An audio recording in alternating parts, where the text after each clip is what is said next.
ఇప్పుడు గతంలో కూడా రాష్ట్ర ముఖ్యమంత్రి గారిని డిమాండ్ చేసిన మీరు సిబిఐ విచారణ కోరింది ఏంటి? ఫస్ట్ 1,00,000 కోట్ల కుంభకోణం జరిగింది, కాళేశ్వరం ప్రాజెక్టు మొత్తమే పెద్ద కుంభకోణం అని చెప్పి మా అధినాయకత్వం మేము విమర్శిస్తున్నాం.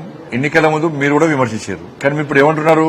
కాళేశ్వరం మొత్తము కుంభకోణం కాదు, కేవలము సుందిల్లా, మేడిగడ్డ అన్నారు. ఈ 3 మాత్రమే విచారణ జరపాలి. దీని విలువ ఎంత? 9,000 కోట్లే. మీరు అడిగిన విచారణ కదే, కొండను తల్లి ఎలకలు కూడా పట్టలే. మీరు దాని మీద ముఖ్యమంత్రి గారు మాట్లాడాలని చెప్పి మేము భారతీయ జనతా పార్టీ గతం నుంచి డిమాండ్ చేస్తున్నది. బట్ ఇలా మా భుజం మీద పెట్టి మీరు కాల్చుంటే మేము అమాయకులం కాదు. నేను మళ్ళీ అంటున్నా, మీకు చేత కాదా?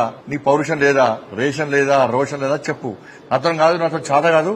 ఇదే ఫైనల్. ఈ 9,000 కోట్ల జాలిగా కాళేశ్వరం మొత్తం మంచి ప్రాజెక్ట్, మిగతా అంతా చాలా మంచి ప్రాజెక్ట్ అని ఒప్పుకుంటే ఒప్పుకో. మరి నువ్వు కోరి విచారణ కోరించాలని నీకే క్లారిటీ లేదు, రాష్ట్ర ప్రభుత్వానికే క్లారిటీ లేదు. మీకు దేనికి ఉపయోగపడుతుందంటే కేంద్రాన్ని విమర్శించడానికి మాత్రమే ఉపయోగపడుతున్నది. కానీ అవినీతిని బయటపెట్టడానికి ఆ నివేదిక ఏం ఉపయోగపడుతుంది వాళ్ళు చేసిన రిపోర్ట్ కూడా. కానీ ప్రజలు అర్థం చేసుకోవాలి, ప్రజలు అందరూ అర్థం చేసుకున్నారు కూడా.